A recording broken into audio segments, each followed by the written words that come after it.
welcome you to the webinar today. I'm so excited. I've been looking forward to this for quite some time. I've had great interaction with the NAGT folks, and I used to work at the USGS and have a history in, I don't want to bore you with my own history, but suffice it to say that I'm on this ESRI education team. It is a team that's completely dedicated to teaching and learning and doing research with geospatial technologies, remote sensing, geographic information systems, GPS, or more broadly, GNSS, global navigation land systems, and so on. How to teach it with it, why to teach with these tools, and so on. And just to let you know a little bit about me, where I'm coming from, I used to work in these big mapping and federal science agencies, USGS, NOAA, Census Bureau. I'm at ESRI now on the education team, as I just mentioned, Environmental Systems Research Institute, people that make ArcGIS solutions for people to make smarter, wiser, more sustainable decisions about transportation, utilities, natural hazards.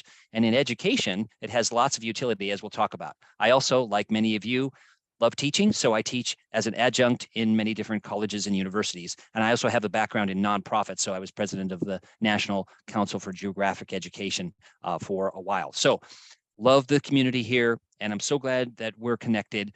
I intend this to be not just today, but let's have a long-term relationship. Let's have a series of community building discussions in the future. You can let me know what you think would be helpful, and perhaps we could even do another session with the fine NAGT community platform as well. So that all being said, this is my background. We're all place-based here. We're all about real places and real people. So most of the time I'm hanging out here in the Front Range of Colorado, as hopefully you're seeing right there. Intersection between two major ecosystems, the high Great Plains and the Rocky Mountain Front. Now today I'm actually at Lehigh University in Pennsylvania, making a campus visit, encouraging the faculty to use these tools in their own teaching and research. So again, I'm completely committed to this for a variety of reasons, as we'll talk about here in a moment. And that is, I've got an essay here, and I'll put it in the chat box, that might be helpful as we navigate in the waters forward. This one is, hey, why would I use geotechnologies? There's lots of educational and professional tools I could use as an educator, right? You're probably getting bombarded every day with, hey, teach with this tool. Hey, teach with that tool. It's going to engage students. It's going to make them community leaders. You can't use them all. You shouldn't use them all. But geotechnologies is not going away, number one. It is highly in demand in the workforce. It's not going away because we're always going to be analyzing the whys of where. The whys of where. Not just where things are, but why are things where they are, and what's the relationship between variable X and variable Y on the landscape, over the landscape, and under the landscape. I'm going to just cut to what are some of the benefits of teaching with geotechnologies. And one of them is why you and I all became educators in the first place. Spatial thinking, critical thinking, problem-based learning, getting students to really care about issues. And face it, all of the issues on our planet, from natural hazards, resilience, to equity, to water, to energy, all the UN SDGs, for example, they're all spatial in nature. And they all have geographic patterns, relationships, and trends that we can uncover, and students can uncover these in an environment where they're using geotechnologies in the classroom.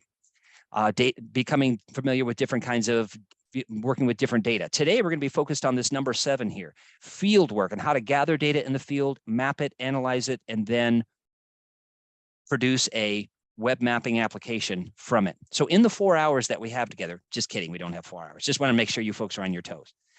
We can actually go through in a hands-on way many of these tools, and then I'm going to give you some resources at the end to say, okay, Joseph, I get the idea, but now give me the lesson that steps me through it.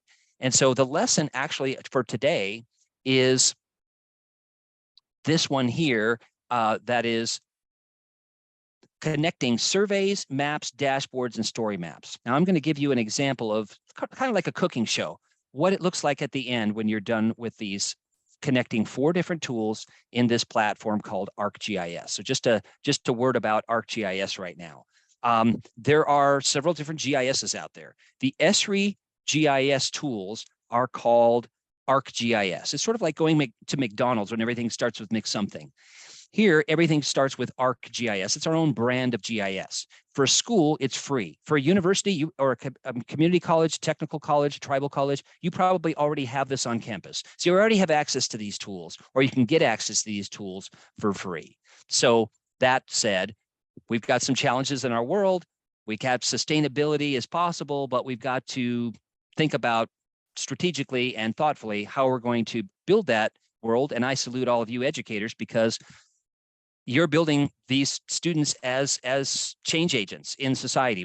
No matter if they go into government, nonprofit, academia, or industry, they're going to be change agents because you're empowering them with these tools. And again, I salute you. The geographic approach is looking at the world holistically, in terms of, hey, the atmosphere is connected to the lithosphere, is connected to the ecosphere, is connected to the anthroposphere, right? They're interconnected spheres. And if we alter the variable over here, it's going to affect this one. So I love to have students think about where they want to make a difference in society. For example, specialization. Maybe water's your thing. Maybe energy is your thing. Okay, maybe hazards. But also don't lose sight of the holistic approach to looking at the world in a holistic systems way. And also thinking about cycles, as you and I love, right? The carbon cycle, the hydrologic cycle, et cetera. And these are all interconnected systems. So GIS, geographic information systems, or geographic information science, enables this geographic approach. And you don't have to be teaching geography to enable the geographic approach. Think of some of you are teaching earth science, or physical science, or biology, et cetera, right? But many of you are teaching earth sciences, otherwise you wouldn't be in the NAGT community. There are lots of things that you can do inside this platform.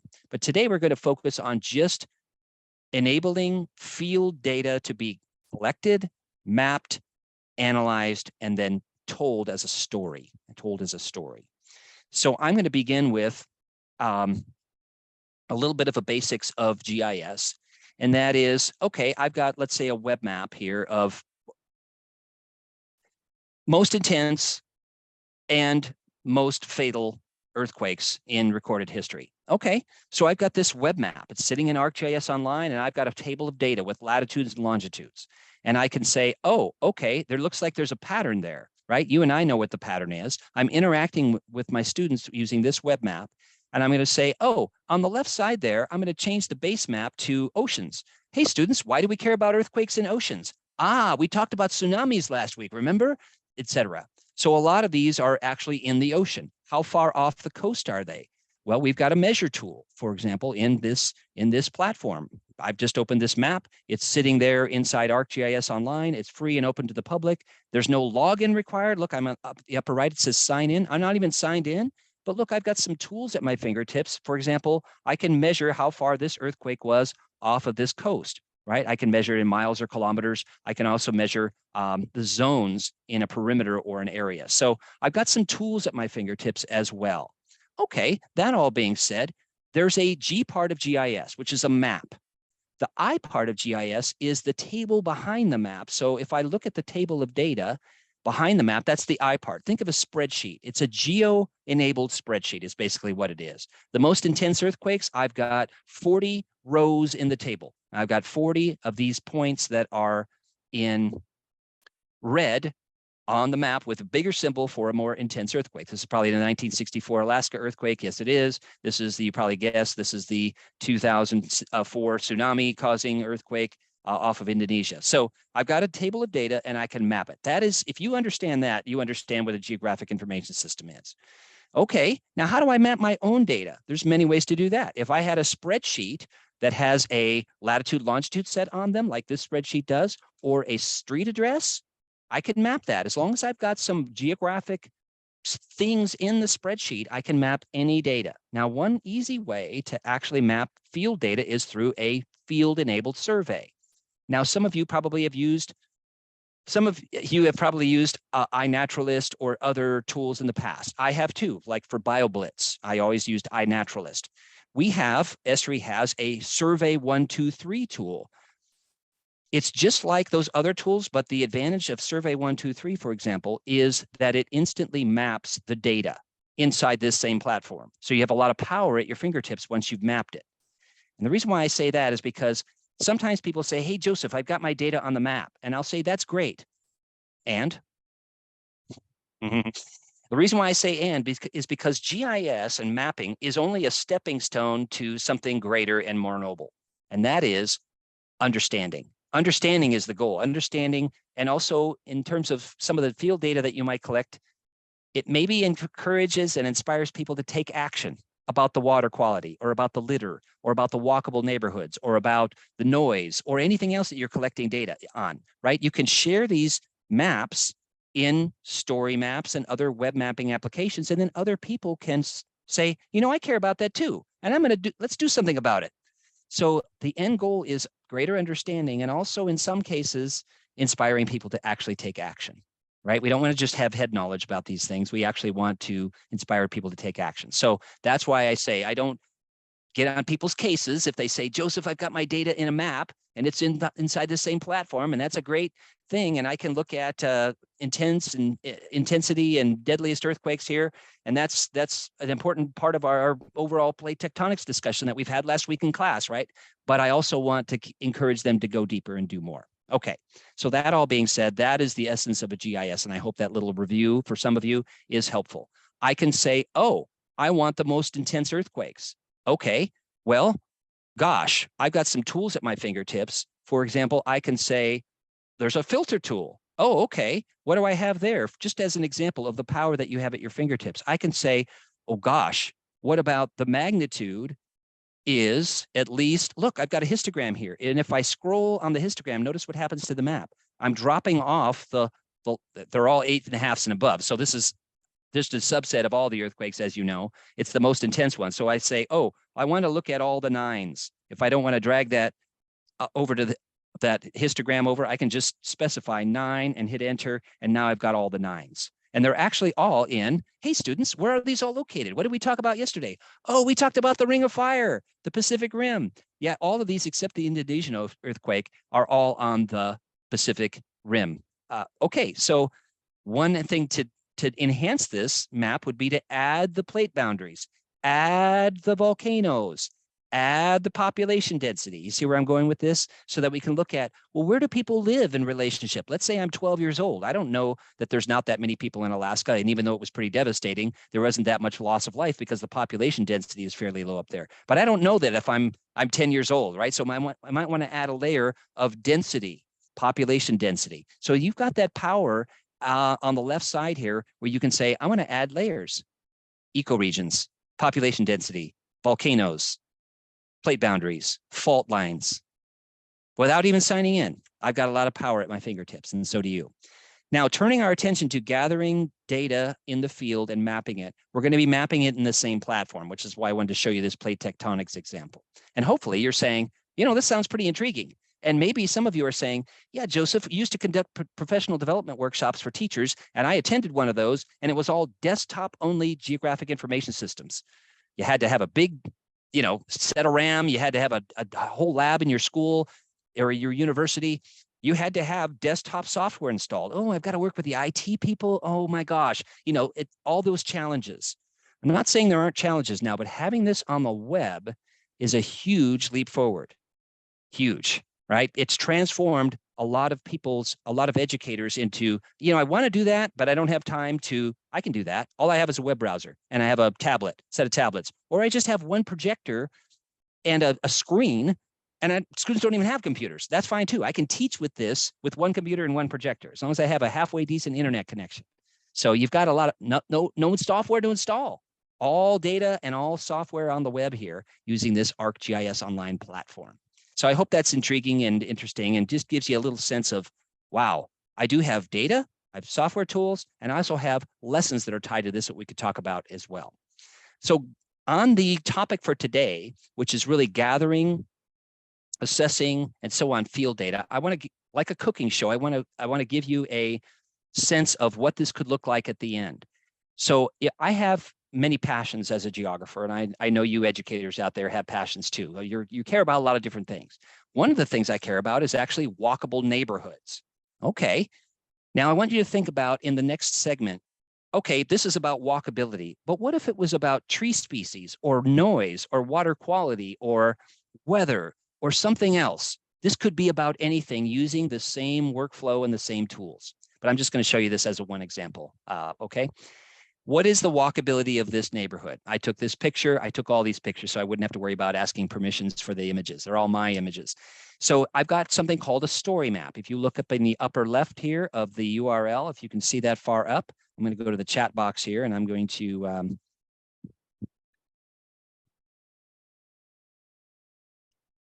yeah, Luis, about temperature. One of the exciting things about modern web-based geotechnologies is that you have access to the Internet of Things sensor network.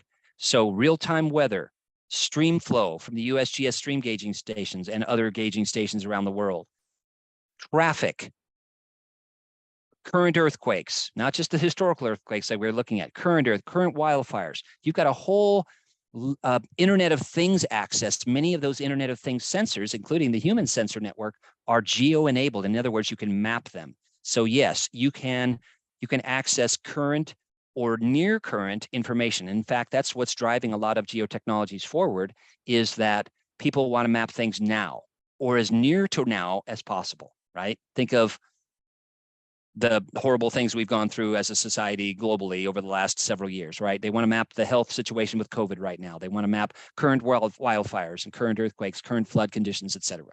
So yes, current weather is part of that. So in this story map that I have linked to the chat box there, I asked students to think about these images that I've taken. Are these walkable? Are these not walkable?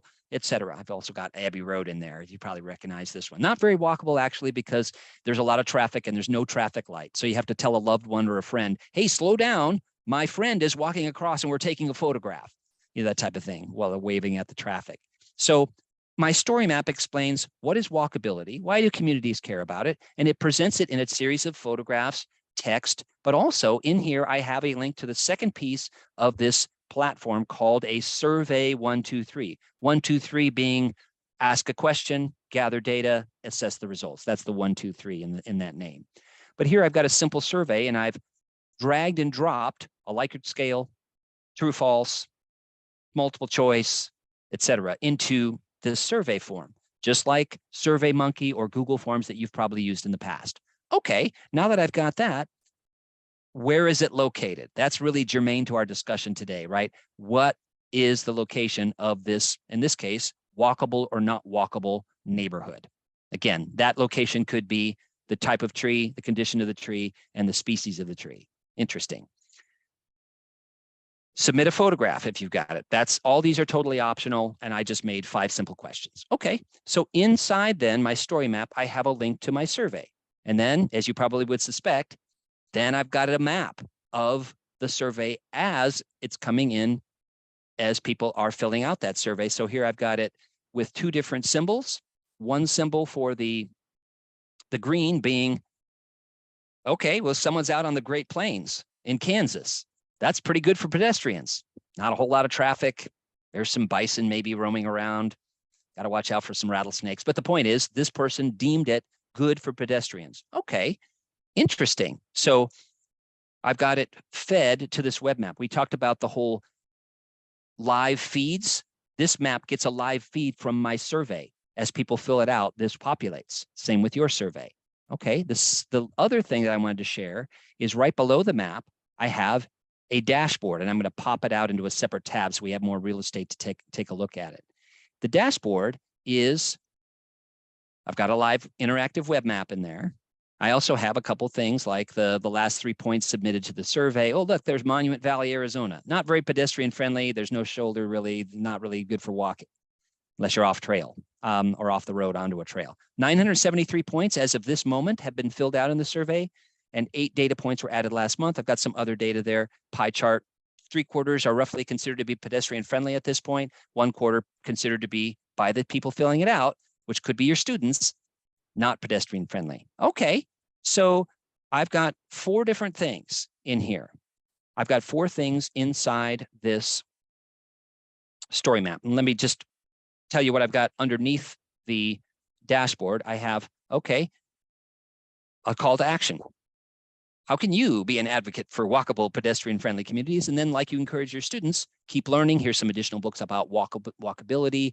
Here's some additional selected books, and here's my author information at the end. Okay, so the idea is there's 2 things I want you to take away from this. First, There's 4 pieces of this ArcGIS platform. Notice that's storymaps.arcgis.com. The ArcGIS platform, it's a web-based GIS. Same tool that we used for that earthquake analysis a while back. There's 4 pieces in here. There's a story map. There's a map, just an interactive web map, remember, with the green and hollow pedestrian symbols. There is a survey, survey 1, 2, 3, and there is a dashboard. So there's 4 pieces in there. That's one takeaway. 4 pieces of the platform. Now, you and I have tools, right, that we use that are on our phones, right, or they're on a computer, and they're not connected to anything else. Like I've got IrfanView on my computer that lets me do one-touch photo editing. I've used it for years. It's 4 megabytes in size. It's free. It's not connected to anything else, but it's useful. It does what I want it to do. The advantage here is that you've got these interconnected tools. It's all part of this platform. So as the survey is filled out, it feeds the map. The map feeds the dashboard, and it all gets fed into this story map. So they're interconnected. That's one thing I want you to take away. The second thing I want you to take away from this is that all of these pieces, as I describe in this lesson, connecting surveys, maps, dashboards, and story maps, they're all extremely drag and drop configurable. In other words, I'm not saying, hey, NAGT community, here's a bunch of manuals, and now you go learn this stuff, and I'll talk to you in a year, okay? I'm kind of exaggerating. The world is a complex place, right? We've got 8 billion humans shaping the planet. We've got natural forces, as you well know. I mean, the awesome geoscience education community that you are, that are constantly acting on the surface, under the surface, and over the surface. So sure, it's a complex world. It's an oblate spheroid, right? It's a complex oblate spheroid. And so geotechnologies, which is an attempt on the human part to figure out everything that's happening in the world and to build a better world, to make smarter decisions, is inherently somewhat complex because there's lots of pieces, because people want a lot of different tools to be able to accomplish their goals in transportation, energy, water, et cetera, community resilience, and so on. So it is a platform and there are tools, but as an educator, what are the tools are you going to use to foster, again, critical thinking, spatial thinking, et cetera? These are drag and drop. So for example, in my dashboard that I showed a moment ago, I said, ooh, I want a pie chart in the upper right. Drag a pie chart tool up there. I want a map in the upper left. Drag a map over there. You see what I mean? So that's all dragging and dropping configurable tools, and I'll demonstrate that shortly. It's no coding required, no HTMLing required. That said, some of you may teach computer science as well. Behind all of these web maps is Python and JavaScript. So if you know a little bit about those things, or you want to teach those things, there are plenty of lessons and resources to have your students sort of dip a toe into the programming or coding side of geotechnologies, because sure, there's plenty of opportunity there as well as career pathways going forward. That's another thing about this. Hey, when are we ever going to encounter this outside the classroom, right? An oft heard question, legitimately so, from students, right, folks? When are we going to do this when we graduate, right? Yes, they will encounter this. Hey, can you build a web mapping application that routes my vehicles around my city? Oh, I can do that. Okay, you're hired. You know what I mean? It's people are going to be asked this in health, in energy, in water, in any sort of science. In fact, if you want an additional resource, gisforscience.com. So this is a series of 3 ebooks from my organization, giving you nice resources to start digging into with your students. Hey, I want to look at species extinctions and what people are doing with GIS and species extinction studies, or looking at oceans and ocean health, or invasive species, et cetera. Okay, so these Geoscience ebooks have little mini case studies. Sometimes they have lessons, but I think even more importantly, they show you and perhaps your fellow faculty colleagues that GIS, geotechnologies, spatial thinking is behind all science, climate science, everything. There is no science that is not asking some sort of spatial questions, hence GIS. So they will encounter this. I think, for example, people wondered in my organization, why does ESRI have a health team? I don't think people wonder about that after COVID. There's such a clear connection between geography, science, and health. So that's why people created those dashboards, like the JHU COVID dashboard, because people wanted to see what was going on right now. Can I go to the public library without a mask, et cetera, right? Making decisions in my community. So GIS is fundamentally tied to science. Our chief scientist is Deep Sea Dawn Wright. Dawn Wright. She is an oceanographer, geographer, and was formerly at Oregon State University and now works as our chief scientist. So we have the need for your awesome students to work at our organization and others that are using GIS in the future. Okay, all that being said, I hope that was helpful. So walkability. Okay, Joseph, walkability is not my thing. It's water quality or something like that. No problem. Think about what you could do with these tools. Okay, so I'm going to take this lesson, and inside that lesson, I have some data. Okay, inside that lesson, I have a zip file with some data in it. It's got all the images that you need, all of the tools that you need to build the following. So we're going to go ahead and download that zip file. And okay, so I've got this zip file here, and I'm going to store it on my computer.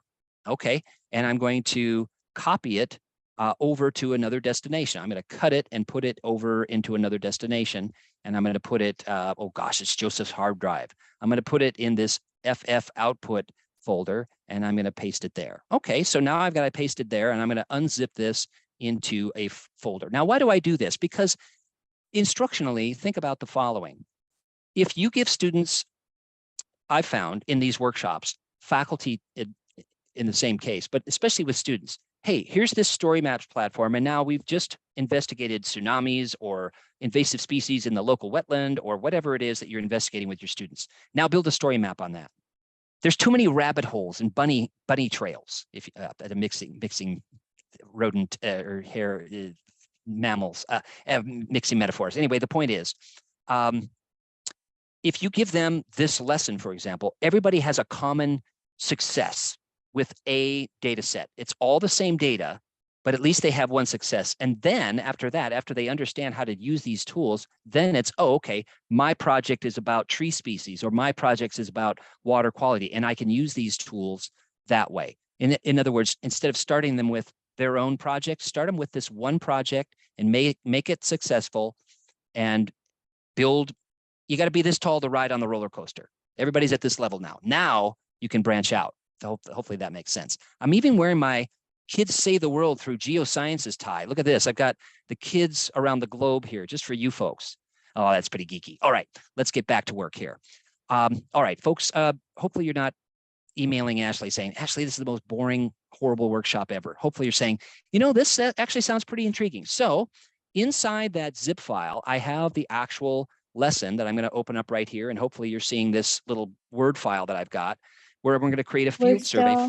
Excuse me, Joseph. What's that? We're still only seeing your browser. We are not able to. Oh, Bummer City. Oh, Bummer City. Okay, let's see. Oh, what can I do to let you see? Can I share screen instead of browser tab? What if I did that? I think that should work. Share screen, and I'm going to share the whole. You know, I've got a Word file yeah, I've got a Word file opened, and you can't see the Word file. Okay, I should have made a PDF of it, right? Are you seeing this lesson right now? Yep, now we can see the lesson. Cool beans. I love it when things work. Okay, so inside the lesson, I've got this part 1, creating a field survey using survey 1, 2, 3, part 2, creating and analyzing a map from the survey data, part 3, creating a dashboard, and then wrapping the whole thing inside a story map. We're going to only have time to do a few of these things, but hopefully you'll say that, oh, okay, if I went through the additional components that we didn't cover in the webinar, I can do it. And more importantly, so can my students. Okay, creating a field survey using survey 1, 2, 3. So I'm going to go out here to survey123.arcgis.com, and I'm going to sign in with my ArcGIS credentials. This is where, again, if you're at a university, you already have access to this. If you're at a community, technical, tribal college, again, you probably have access to all this. If you're at a school, you may or may not have someone at the school that's already said, hey, ESRI, I want these tools in my school. Someone has had to sign up, and if nobody has signed up, you can be the champion at your school. And we can talk more about that later. You basically have to go to our schools page saying, I want to have access to these tools that Joseph shared. Sign me up. And we are mapping geeks at ESRI. We're all, educator geotypes. So we're not Google. Not that I don't use Google tools, but in other words, you're not going to, when you sign up for an ArcGIS Online account, we're not going to say, hey, there's a cool, special deal at your local, coffee shop. We don't know about any of those things. We don't care about any of those things. All we care about is getting you the tools for your students and for you to use. Okay, I hope that's clear. So you're not on any sort of mailing list or anything like that. Okay, you just basically say, I want this to be able to sign in and create these tools in my classroom. There's plenty of things that you can do in the platform without signing in, as I was demonstrating. I don't know if you can see this screen, but back on the earthquakes. Can you see the earthquakes again? Nope, just the. Oh, bummer. If you So just bring up full what I have to do, screen. I have to go back to this one. Yeah, no problem. I can keep, but remember this one, the earthquakes? I didn't sign in, and there's plenty of things I can do. Filter, change the symbology, change the data, add the last, remember I was sort of hinting at this, adding the last 30 days of earthquakes. How does that compare? Add the plate boundaries, add the population density. Okay, not signed into any of that. Why do I need to sign in to make a survey? Because I'm creating content. When I'm creating new content, just like in Google Docs or Dropbox, or any online tool, you've got to have an account, right? You have to have an account there. So that's the same thing here. So I'm going to stop share, and then I'm going to go back to my sharing my my Word doc. Okay, let's do that. No problem. Okay, so here's my back on my lesson again. Super. So let's create a field survey using survey123. So as you can see here, I'm going to go to survey123.arcgis.com and I'm going to create a new survey. So I'm going to do that right now. And hopefully, sorry about all the switching, folks. All good though. So I'm going to go back to the web tab and I'm going to be in a browser again. Okay, so I'm going to go to survey123.arcgis.com. And this is where you're going to sign in with your school or university account. Okay, your school or university account. Why? Because you're going to create content in there. Okay, and now I'm going to say, ooh, new survey. Okay, interesting, new survey. I've got, and you will have, once you've been in there and you've created several surveys. Notice I've got a trash survey on a campus. I've got pioneers of geography and GIS. So I've got like a little quiz there. I've got my walkability survey and some other things. Indigenous voices, land and water, the Four Corners region, and so on. So you're going to have a zone where you can manage who sees my survey. I can add things to my survey, my field survey 6 months from now, and so on. Okay, so you're going to have that zone too. But today, let's start with a new survey. Interesting. Okay, let's start with a blank survey. Okay, so I want to start us just from nothing at all. Okay, let's get started there. So what it's doing is it's creating this editable map layer. It does all the GIS-y stuff sort of behind the scenes. So you really don't have to know that much about geotechnology, knowing that it's creating basically what I call a Lego brick. One of the Lego bricks that you can create a structure from. A structure could be a map, it could be a 3D scene, etc. Okay, so I'm going to create a survey in here, and according to my lesson that I was going through earlier, it is going to build this walkability survey. So okay, I'm back on this, and now, based on what I was showing you earlier, okay, Joseph said it was dragging and dropping, so okay. Likert scale. Oh, again, this could be what's the health of the tree, and in this case, what is the rate the walkability? Okay, and I don't want strongly disagree, right? I want poor, fair. I'm going to keep it brief because of our time constraints. Good. Okay, that's great. I'm going to take off some of these other things, and I'm going to make it 3, 4, poor, fair, good. Okay, now I've got 3 choices. I like that. I'm going to save that. You see where I'm going with this, right, folks? Now I'm going to add, okay, what do we want to add? We want to add a multiple select. Okay, so dragging that over and saying, oh, multiple select. Okay, and then what are we going to call it? We're going to call it tick all the choices that describe the site. Okay, great. Wide path, dangerous, cross traffic, etc. Okay, again, if this was tree species, right, it could be harm to the bark. It could be damage to trunk. It could be, etc. Describe it's overhanging a power line, etc. Okay, let's put one more in here. So I'm ticking the choices here. Okay, I'm going to save that. You see where I'm going with this? I'm just dragging and dropping, and then I'm going to be able to configure it, just like SurveyMonkey or Google Forms or anything else that you're used to. But the power comes in this next part, and I'm going to add a map. Okay, I'm going to add a map. And if I add a map, it's going to say, hey, Joseph, or you folks out there, where do you want it? Where's your field study site? And do you want to be able to have students adding points, lines, or areas? So again, just like when you're going into the field, a little planning is a good thing. Okay, I want to add point data. Okay, I want to add point data, and my area is actually going to be a small area on a campus. Let's say I want my students to just gather data on a campus. Okay, what about this? I've got base maps. If I'm going to have them look at their device, a phone, for example, I want maybe an image. I don't want a very detailed OpenStreetMap or something like that. Okay, well, what else do I want? I want it to be, okay, this is all looking good, but what if I want it to be a certain campus? Okay, so what do I have at my fingertips here? I could say, where is this location? Where is this site or something like that? Okay, great. And I'm going to save that, but then I want it to be a certain spot on the Earth's surface, right? So I can go ahead and say, ooh, gosh, what do I have at my fingertips here? I have lots of different choices here, but I also have University of Colorado. Oh, maybe I want to collect the data there. Good old Boulder, Colorado, go Buffs. Okay, I went there as a grad student and as an undergrad. So, okay, I'm going to collect data right here. Great. So I'm going to zoom to the place where most of my field data collection is going to be, because I don't want to have students out in the field saying, I've got the whole world here and I got to zoom in every time. No, that's not going to be very good. So I'm going to have it very focused on this area right here. Okay, that looks good. That looks really good. Okay, center of the map extent specified above. You see some choices here. All right, that's looking good. So as I build this survey, I've got drag and drop capabilities. I've got a mapping capability. And when we are done, it's going to look like how exactly you want it. You're going to publish it. You're going to then say, oh, who do I want to share it with?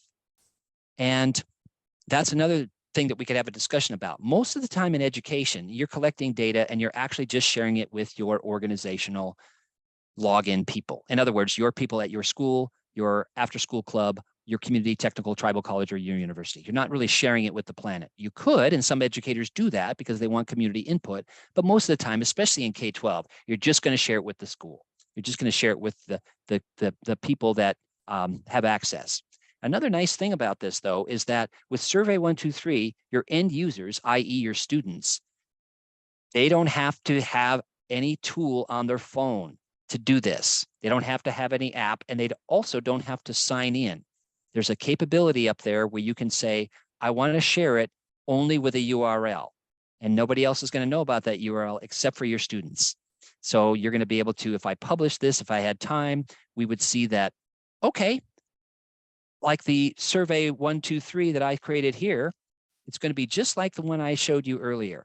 In other words, you're going to submit, they're going to see this on their device, walkability, tree species, water quality, and they don't have to sign in. That's one of the beauties, the wonders, the glories of these tools. Okay, so let's say now I want to skip to another section to give you some confidence that, okay, Joseph, I get this. I understand how to create that survey. I may not know every single piece, but you've got the lesson there that walks me through it, which is that Word doc. And I want to skip to another piece because I want to have some questions here at the end and a discussion. So let's say we go into ArcGIS Online, and I've got a map, again, kind of like a cooking show. I've already built a map of a, let's say we switch topics now. I'm going to switch it off of walkability, and I'm going to go tree campus, and I'm going to look at my map. My owner name on the ArcGIS system is JJ Kursky, so I'm going to look at that. Okay, campus, university campus vegetation map from Survey 123. Does that sound familiar? In other words, I built this map. Once I had some data in my survey, I built this map. So we're going to start with that map. Okay, cool. So there's my map, and I've used this in several different settings, so you can see that I've got a lot of different places, but we were talking about the University of Colorado, and the last workshop I taught was right here on East Campus. Okay, so there's my trees. Okay, just like with earthquakes, we can say, oh, well, I want to symbolize those in a different way. I want to symbolize those on a certain property. Okay, so I'm going to go to styles and I'm going to say, well, I don't want single symbol. I want to add a field. I want to have, how about the condition of the tree? Okay, I can add that. Now, what do I have? I have good, fair, and poor. Okay, that's interesting. And if I want that not to be a circle, I can change it there as well. So, okay, let's pop up a legend. Good, fair, and poor. So I've got some different conditions that people have recorded in there. Okay, and under each one, I have, there's a dog. So someone submitted a dog instead of the tree, but that's okay. You have the capability. Here's one. Okay, here's a set of coniferous trees on the south side of the campus. You have the capability as the owner to reject any photos like the one we just saw. So, okay, I've got pop-ups there. I've got some information, fair, evergreen. It's the height, in this case in feet, 29 feet. It's a pine. Okay, great. So I've got some data and I've got it in a map, and that came from my survey, right? The survey 123. Now, let me sign in because I want to show you how you build a dashboard from that. Again, it's like survey 123 where we have drag and drop capabilities. Okay, so I'm going to zoom in to that area at the University of Colorado. Great. So there I've got my trees. Now what I want to do is I'm signed in now, so I have access to creating new content. Okay, so under the triple dots on the left side, I can create an app. An app is a web mapping application. I could create a story map right here where I could say, these are the tree species on my campus. Here are the condition, the height, the species, and so on. Okay, I can make a story map. I can add some text about the trees that I found on campus. And hey, there are these and all in this row that are in bad condition. Maybe we should do something about those. Can we do something about those? So I can make a story map there. The one I want to make right now, though, is a dashboard, okay? A dashboard, like the dashboard in your car.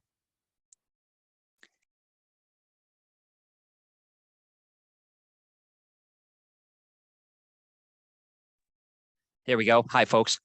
Gives you a lot of information like the dashboard in your car in a short amount of space. That's the idea of a dashboard. Remember the COVID dashboard? Gave you a lot of information about distribution of COVID, et cetera, all around the world in a short amount of space, i.e. one screen, ideally.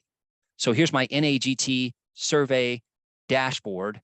Okay, so I'm going to create that dashboard. And now, just as a last little instructional note here before we have questions, now I've got this map. Okay, and remember, I only care about the University of Colorado campus right now. So I'm going to zoom to it, and that's great. I've got the map there. Okay, super. Distribution of trees. Again, it could be water quality, it could be anything. With this plus sign, just like you had a plus sign in ArcGIS Online when you added data, here I'm going to add an element. You've got a lot of power at your fingertips with the plus sign. I'm going to add an element, and I'm going to say, oh, I want a pie chart. Okay, I'm going to point to my mapping survey, and what do I have at my fingertips? I'm going to move some of the zoom tools. Deciduous or evergreen. Okay, interesting. Okay, so great. You can see where I'm going with this, right, folks? Now I'm going to say, I really want it to be here. Okay, that's kind of a big pie chart. Let's add another element. Okay, let's add another element. And let's say the element that we want to add is how about an indicator? Okay, an indicator. How many survey points have been collected thus far? Okay, 582 in my particular survey. Okay, where do I want that? That's a big indicator. Okay, what do I want? Oh, I want it over here. I want more space for the map. And then you see I'm just kind of dragging these elements around, and then I can say, oh, well, that's not very helpful. What does that even mean? So I can go into configure once I drag and drop these things, and I can say, oh, the title is going to be the number of trees collected so far is, I'm liking that. Okay, let's make it bold. Let's maybe make it green since it's trees, right, folks? Okay, super. Yeah, done. Okay, done.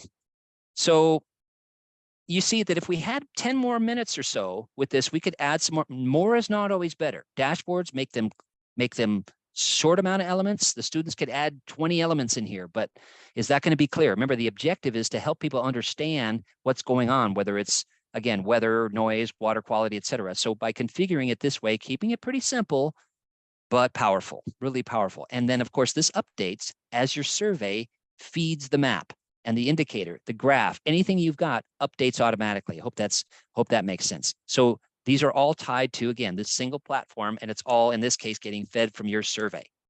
And you can create the map and the dashboard. And then the final thing, remember my walkability story map where I've got some text that explains what walkability is. What if you then said, trees on my campus, or noise in my community, or historical homes, or storm drains, etc. The story map tells the story of why you're doing the research, and it could also be an assessment tool in the classroom. You could assess the students' work based on a rubric that you tick off boxes. Does the story map have these elements in it? And then another nice thing in education, I think, is that this map, story map, dashboard, et cetera, they live online. So it could become part of the student's portfolio. This is more commonly done at the university level, and I know we have a lot of higher ed people on here right now. So this is very commonly done at the university level, but even in a few high schools, this is a part of the students' work, the body of work that they take forward as they apply to university higher education. So it can serve multiple purposes, is what I'm getting at. And I hope that makes sense. So if we had a little more time, we would have a survey fully done. We've only half baked it, right? We were sort of in the middle of constructing the thing, right? Where were we? Right here. And then we were sort of halfway through making our dashboard, which is right here. And we hadn't started our story map yet, but we're kind of getting a little short on time, right, Ashley? Yep, sadly, yes. It always happens, right, folks? I know you're all educators, so you can appreciate that. But if we had just maybe 10 more minutes, we could have created the story map as well. Then we would have had a dashboard, a story map, a survey, and a web map. Now, I'm not about the tools. I hope you can sense that already. I'm about the students doing real world investigations and getting out in the field and collecting data and then analyzing it. Do you have to use every single one of the tools that I talked about? No, start small. Start with a survey and feed that into a map, and then run a little bit of symbology on the map, and maybe do a little bit of analytics, like how many of those invasive species are within 50 meters of the pond, or something like that. Do a little bit of analytics that you've got inside the platform, and then call that good. And then maybe next semester, okay, now we're going to try a dashboard. And then the next semester, okay, now we're going to wrap that into a story map. So just keep on the journey. It's like it's like any noble endeavor. Learning a language, you got to keep at it, right? So the same thing with your journey in geotechnologies. I don't mean the 80s band Journey. Remember the 80s band Journey? Anyway, some of you may remember. Anyway, the point is, it's a journey. It's not like we're going to learn all of geotechnologies in one marvelous, NAGT. I hope it's been marvelous session. It's a pathway going forward, and there's no shortage of resources, which I'll briefly talk about right now. One way that educators get into this is with geo inquiries. The geo inquiries are standards-based 2-page lessons on topics that you and I have to teach. So if we go into earth science, for example, okay, one of these is going to look familiar. Cracked plates. That is part of that earthquake activity that we were looking at earlier. Okay, with the plate boundaries, we didn't get to the point of adding the plate boundaries, but the earthquake locations and the volcanoes and so on. So inside there, if you click on any one of these lessons, the cool thing is, are you seeing this PDF? Yes, we are. Cool. Okay, so let's go ahead and I'm going to zoom in on this list a little bit. It's a 2-page lesson, every one of these, and they're all tied to, national content standards. So you got a little bit of the standards as well, but you also have a web map. It's going to be in ArcGIS Online. So that's already built. You don't have to build the map. It's already part of the lesson. And then you can use these questions. Hey, where do earthquakes occur? How many are in different places around? What's the pattern that you see? Why is the pattern the way it is? And so there's a little bit of techie nudge, like how do you measure? How do you make a bookmark? But mostly it's questions and the live web map. You don't have to use the questions that myself and my colleagues pose in these lessons.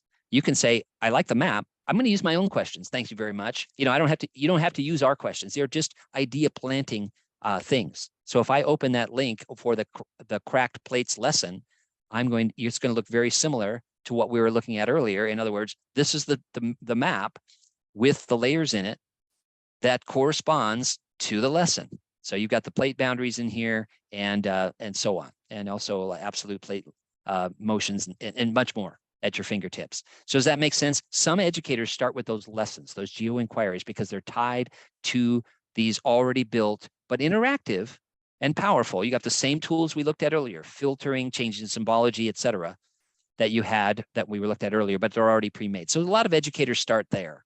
And that's one place that you could go to start.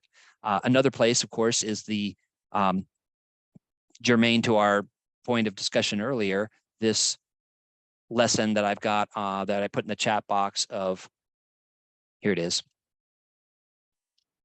connecting surveys, maps, dashboards, and story maps. So you can go there as well. And I think I pasted this earlier into the chat box, but if not, or if it got buried, I haven't been looking at the chat lately. Let me go back there, and here's that lesson.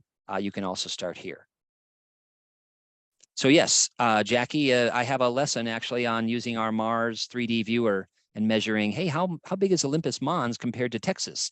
And how big is the Grand Canyon compared to the Valles Marineris? So you're using some of these tools in part.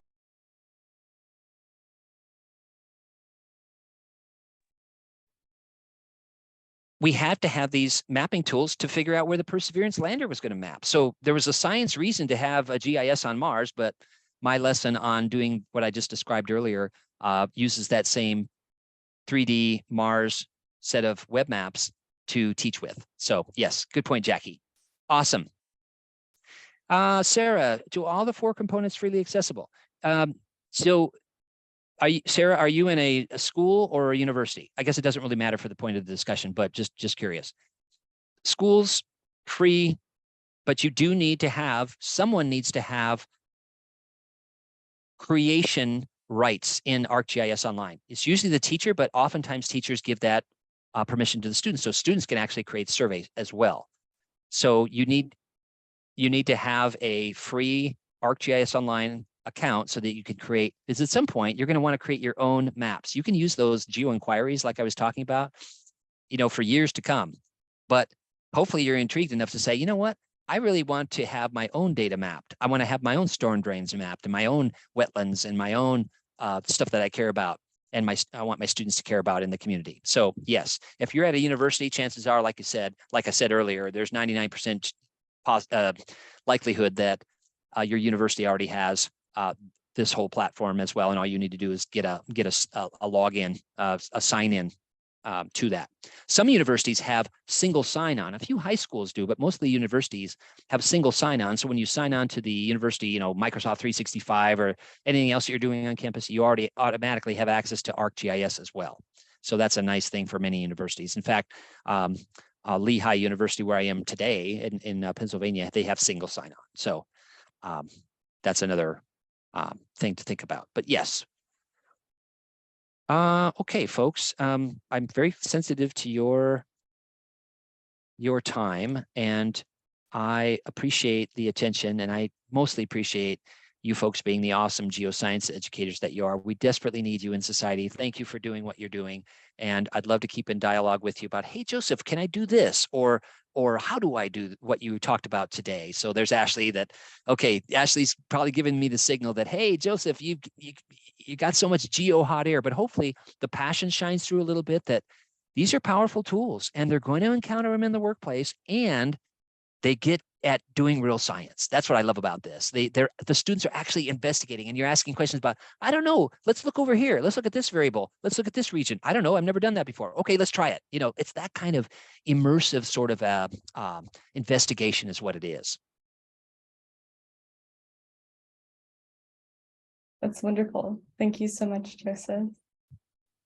Did you have anything else you'd like to add? I'm just going to put in one of the things that I'm really passionate about is having students understand where the data comes from. Oftentimes, especially in mapping, it looks authoritative. They tend to believe every map they see. This spatial reserves is about 3 different things. Where do I find this cool spatial data, Joseph?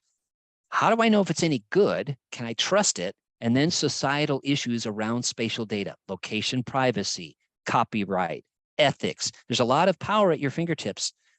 Treat that power with care. When you're symbolizing things, what kind of biases are you got to be thoughtful about how you're mapping things, because maps are very powerful means of communication, especially if you're going to share those. So I think those are another set of reasons why I love teaching with geospatial technology, because you can embed these things in meaningful ways, these discussions in the classroom. So hopefully that Spatial Reserves blog is helpful too. Wonderful. Thank you for that. It's wonderful. I'm going to share my screen and just do a little bit of a closeout for us. Yep. Okay, here we are. So thank you so much, Joseph, and thank you everyone who attended today. This is a really wonderful session. And I just wanted to let you all know that the next section will be next Tuesday, actually, exploring geomagnetism through citizen science, and there'll be a panel, which is really cool. The email went out for that, I think last week or maybe the week before. So hopefully you'll all have access to that. But if not, you can go ahead and go to the NAGT webinar series homepage and it will be there. And I'll go ahead and send the link to the evaluation in the chat. And again, filling out the evaluation is how you can get to the certificate of attendance. Wonderful. Thank you. Marty, did you want to include anything else?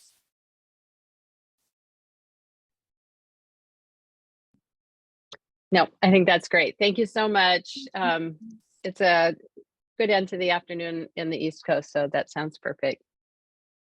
Great. Have a wonderful afternoon/evening, everyone. Bye. Thank you. Bye.